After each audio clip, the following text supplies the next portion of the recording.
Reading through the Bible in 1 year, May 17th. Numbers 26, Psalm 69, Isaiah 16, and 1 Peter chapter 4. Then it happened after the plague that Yahweh spoke to Moses and to Eleazar, the son of Aaron the priest, saying, Take a census of all the congregation of the sons of Israel, from 20 years old and upward, by their fathers' households, whoever is able to go out to war in Israel. So Moses and Eleazar the priest spoke with them on the plains of Moab, by the Jordan at Jericho, saying, Take a census of the people, from 20 years old and upward, as Yahweh has commanded Moses. Now the sons of Israel who came out of the land of Egypt were Reuben, Israel's firstborn, the sons of Reuben, of Hanok, the family of the Hanokites, of Palu, the family of the Paluites, of Hezron, the family of the Hezronites, of Carmi, the family of the Carmites. These are the families of the Reubenites, and those who were numbered of them were 43,730. And the son of Palu, Eliab. The sons of Eliab, Nemuel, and Dathan, and Abiram. These are the Dathan and Abiram who were called upon by the congregation, who contended against Moses and Aaron in the congregation of Korah, when they contended against Yahweh. And the earth opened up its mouth, and swallowed them up, along with Korah, when that congregation died, when the fire consumed 250 men, so that they became a warning. The sons of Korah, however, did not die. The sons of Simeon, according to their families, of Nemuel, the family of the Nemuelites, of Jamin, the family of the Jaminites, of Jachin, the family of the Jachinites, of Zerah, the family of the Zerahites, of Shaul, the family of the Shaulites. These are the families of the Simeonites, 22,200. The sons of Gad, according to their families, of Zephon, the family of the Zephonites, of Haggi, the family of the Haggites, of Shuni, the family of the Shuniites, of Ozni, the family of the Ozniites, of Eri, the family of the Eriites, of Arod, the family of the Arodites, of Arile, the family of the Arielites. These are the families of the sons of Gad, according to those who were numbered of them, 40,500. The sons of Judah were and Onan. But and Onan died in the land of Canaan. The sons of Judah, according to their families, were of Shelah, the family of the Shelites, of Perez, the family of the Perezites, of Zerah, the family of the Zerahites. And of the sons of Perez were of Hezron, the family of the Hezronites, and of Hamul, the family of the Hamulites. These are the families of Judah, according to those who were numbered of them, 76,500. The sons of Issachar, according to their families, of Tola, the family of the Tolites, of Puva, the family of the Punites, of Jashub, the family of the Jashubites, of Shimron, the family of the Shimronites.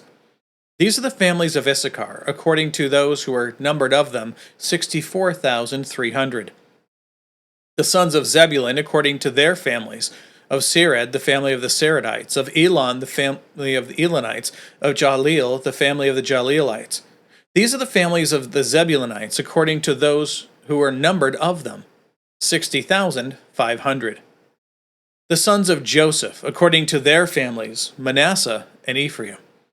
The sons of Manasseh, of Machir, the family of the Machirites, and Machir became the father of Gilead.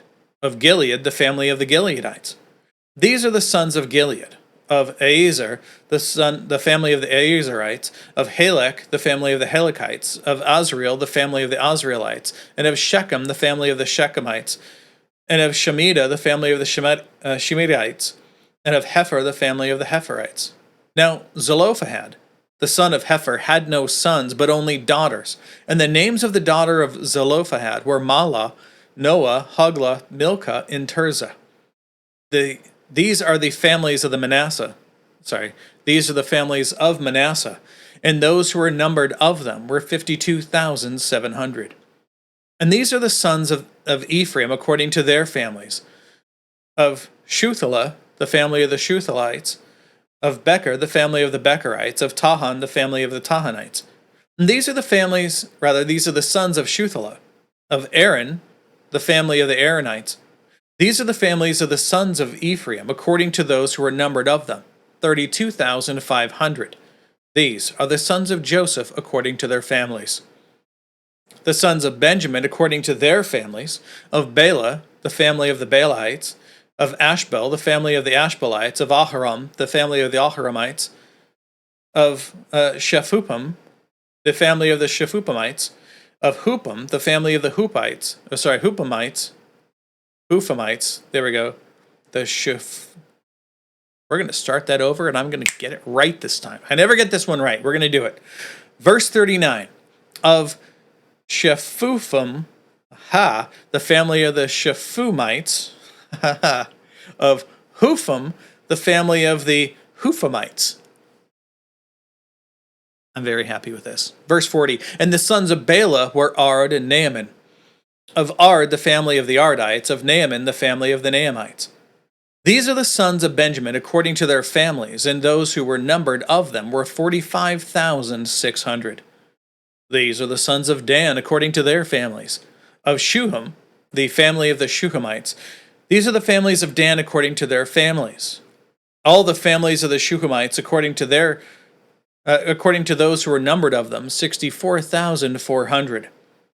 The sons of Asher according to their families. Of Imnah, the family of the Imnites. Of Ishvi, the family of the Ishvites. Of Beriah, the family of the Berites. Of the sons of Beriah. Of Heber, the family of the Heberites. Of Malchiel, the family of the Malchielites. There we go. And the name of the daughter of Asher was Sarah. Now, these are the families of the sons of Asher, according to those who are numbered of them, 53,400. The sons of Naphtali, according to their families. Of Jaziel, the family of the Jazielites. Of Guni, the family of the Gunites. Of Jezer, the family of the Jezerites. Of Shillem, the family of the Shillemites. These are the families of Naphtali, according to their families, and those who are numbered of them, 45,400. Starting over, verse 51, these are those who were numbered of the sons of Israel, 601,730. Remember, these are just the men who were able to go to war between 20 and 60 years old. There are obviously men older than 60. Well, maybe not at this point. But there are also men younger than 20 who were not counted. The Levites in their entire number weren't counted of either sex. And also there's all of the women and children who weren't numbered. So once again, we're still in that 2 to 2.5 million probable range of people. Continuing on. Verse 52. Then Yahweh spoke to Moses, saying, Among these the land shall be divided for an inheritance according to the number of names. To the larger group you shall increase their inheritance, and to the smaller group you shall diminish their inheritance. Each shall be given their inheritance according to those who were numbered of them. But the land shall be divided by lot. They shall receive their inheritance according to the names of the tribes of their fathers. According to the selection by lot, their inheritance shall be divided between the larger and the smaller groups. And these are those who were numbered of the Levites according to their families. Of Gershon, the family of the Gershonites. Of Kohath, the family of the Kohathites. Of Merari, the family of the Merarites. These are the families of Levi, the family of the Libnites, the family of the Hebronites, the family of the Mahlites, the family of the Mushites, the family of the Korahites. Kohath became the father of Amram. And the name of Amram's wife was Jochebed, the daughter of Levi, who was born to Levi in Egypt. And she bore to Amram, Aaron, and Moses, and their sister Miriam. And to Aaron were born Nadab and Abihu, Eleazar and Ithamar. But Nadab and Abihu died when they offered strange fire before Yahweh. An unauthorized incense was burned. And those who were numbered of them were 23,000, every male from a month old and upward. For they were not numbered among the sons of Israel, since no inheritance was given to them among the sons of Israel. These are those who were numbered by Moses and Eleazar the priest, who numbered the sons of Israel in the plains of Moab by the Jordan at Jericho. This is where they're going to cross the Jordan and leave the wilderness into the promised land. But Among these there was not a man of those who were numbered by Moses and Aaron the priest, who numbered the sons of Israel in the wilderness of Sinai. For Yahweh had said of them, They shall surely die in the wilderness, and not a man was left of them, except Caleb the son of Jephunneh, and Joshua the son of Nun. That is all of the notes to here. And now let's move on to Psalm 69.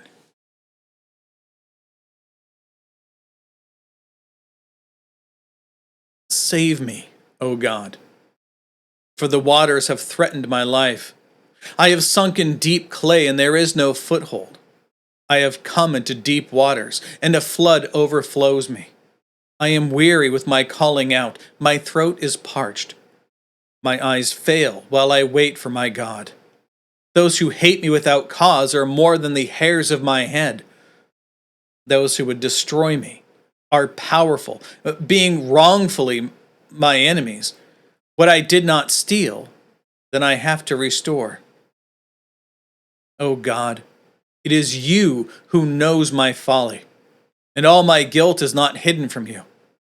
May those who hope for you not be ashamed through me, O Lord Yahweh of hosts.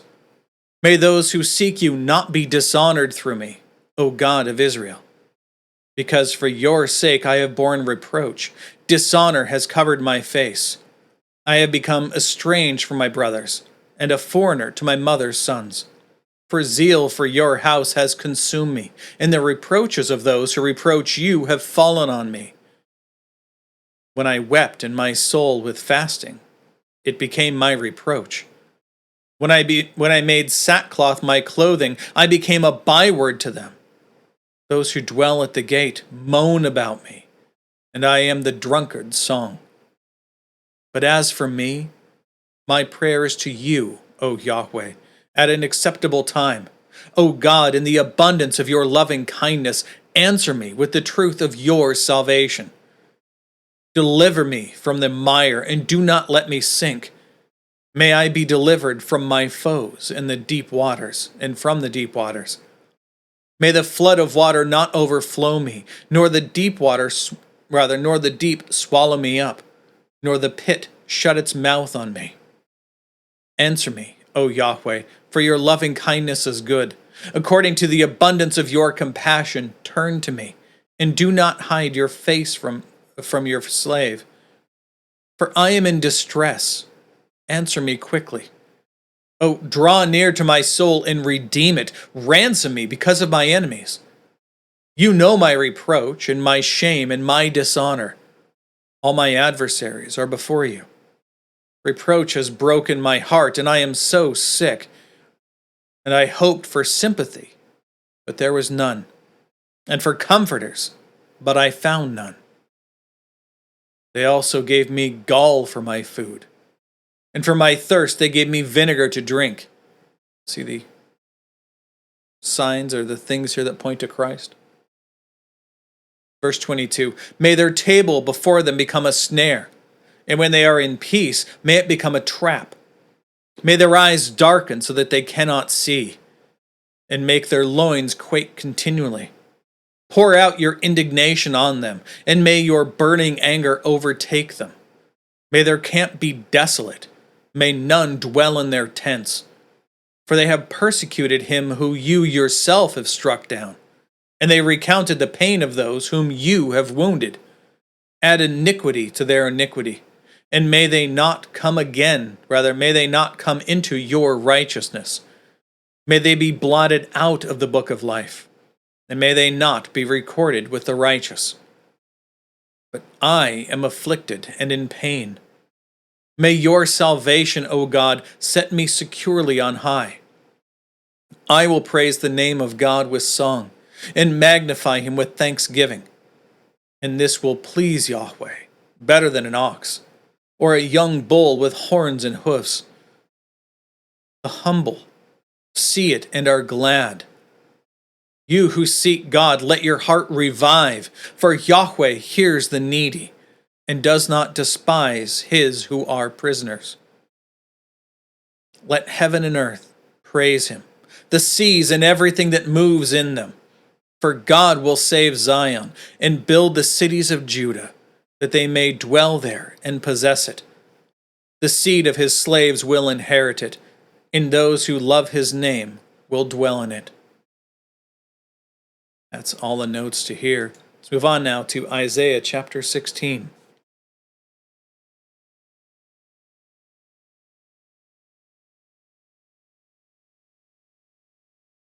Send the tribute lamb to the ruler of the land. From Selah, by the way of the wilderness, to the mountain of the daughter of Zion. Then, like fleeing birds or scattered nestlings, the daughters of Moab will be at the fords of the Arnon. Bring us counsel. Make a decision. Cast your shadow like night at high noon. Hide those banished, and do not reveal the one who flees.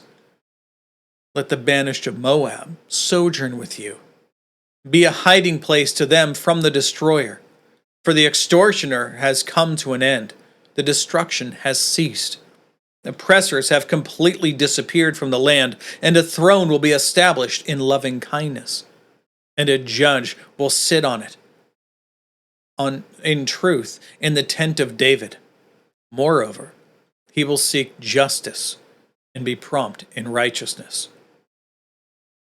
We have heard of the pride of Moab, an excessive pride, even of his lofty pride and fury. His idle boasts are false. Therefore Moab will wail. Everyone of Moab will wail. You will moan for the raisin cakes of Kir Hareseth, as for those who are utterly stricken. For the fields of Heshbon have languished, the vines of Sibmah as well. The Lords of the nations have trampled down its choice clusters, which reached as far as Jazer and wandered to the deserts. Its tendrils spread themselves out and passed over the sea. Therefore I will weep bitterly for Jazer, for the vine of Sibmah. I will drench you with my tears, O Heshbon and Eleah, for the shouting over your summer fruits and your harvest has fallen away. Gladness and joy are taken away from the from the fruitful orchard. In the vineyards also. There will be no cries of joy or shouts of jubilation. No treader treads out the wine in the wine presses, for I have made the shouting to cease. Therefore, my inner being moans like a harp for Moab, in my inward feelings for Kir Hareseth. So it will be when Moab appears, when he wearies himself upon his high place and comes to his sanctuary to pray, that he will not prevail. This is the word which Yahweh spoke earlier concerning Moab. But now Yahweh speaks, saying, within 3 years, as a hired man would count them. The glory of Moab will be dishonored all along with his great population, and his remnant will be very small and not mighty. Now 1 Peter chapter 4.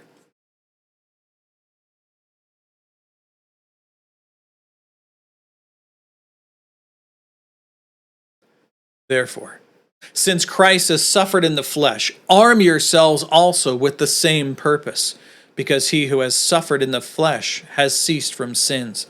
Remember, Peter here is speaking to people who are struggling. They're in the dispersion, right? These are people who are cast out from Jerusalem. They're both Jews, but for the most part, they're Gentiles as well.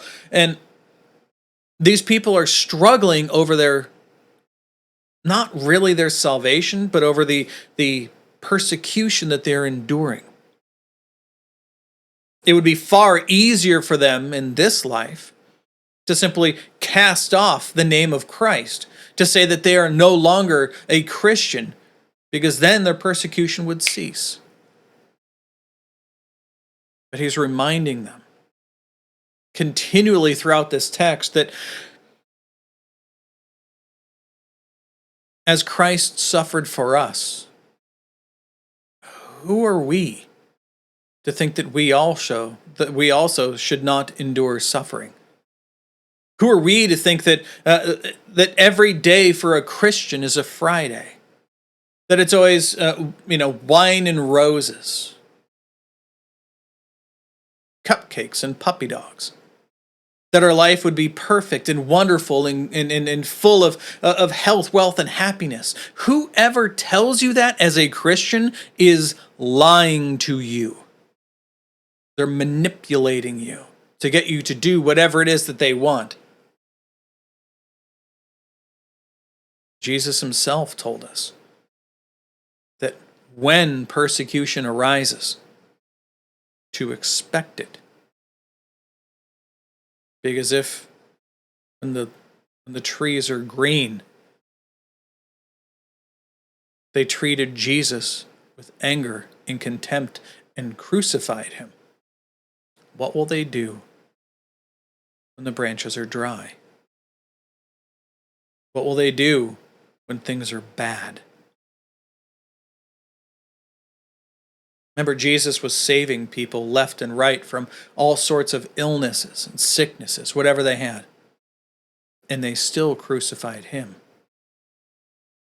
So when there's nothing else when there's no joy coming from Christianity before them, if all they see from their perspective is anger and hatred with no redeeming factor for them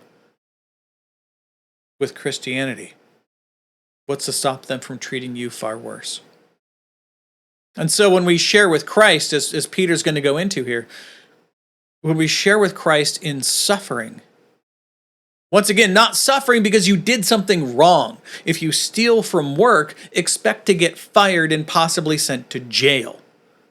If, however, you are fired from your job because you're a Christian who does your work and you do it well, but you read the Bible in your spare time and people take offense at that.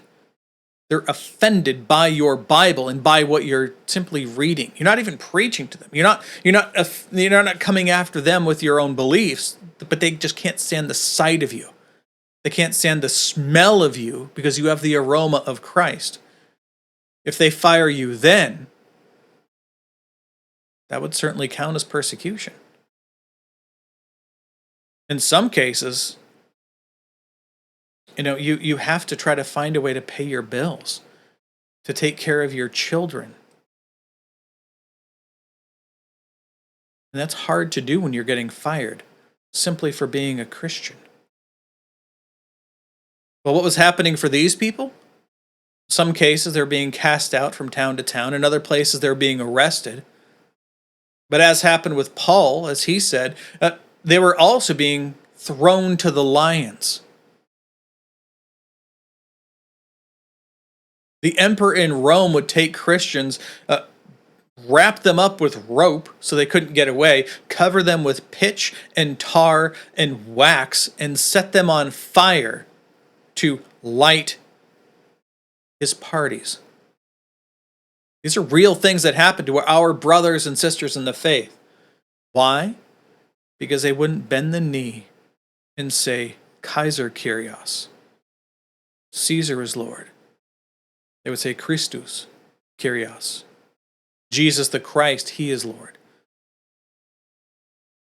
And it's funny because they called Christians atheists because they wouldn't say that Caesar was God. But these are the people to whom Peter is speaking here. These are the people to whom this letter is intended to be received. He's encouraging them to stay with Christ, to not backpedal, to not turn away from serving the God who died for them. Because if he endured all for you, you can endure this momentary suffering for an eternity spent with Christ. Let's begin again in verse 1. Therefore, since Christ has suffered in the flesh, arm yourselves also with the same purpose. Because he who has suffered in the flesh has ceased from sin, as to no longer live the rest of the time in the flesh for the lusts of men, but for the will of God.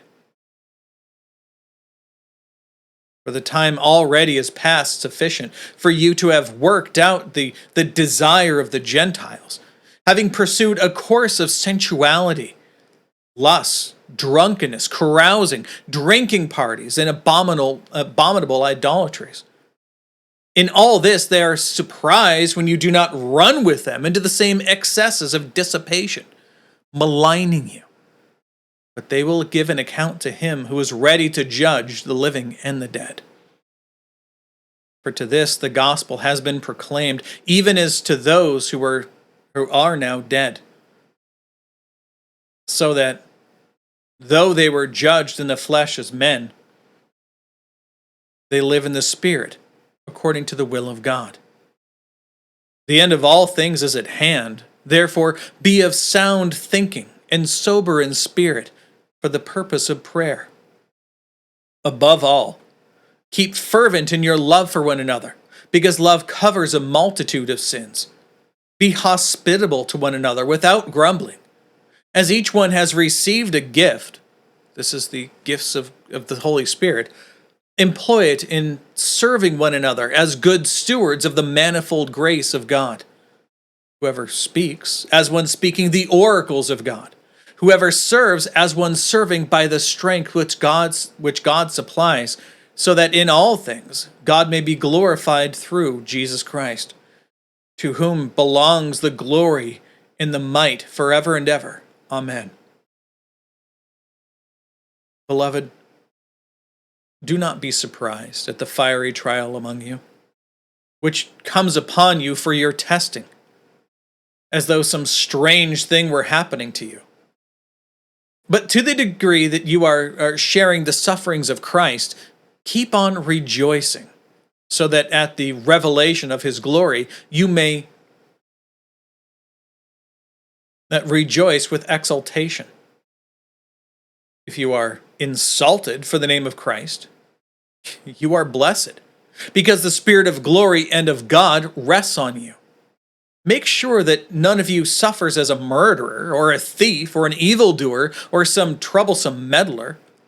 But if anyone suffers as a Christian, he is not to be put to shame, but to glorify God in this name.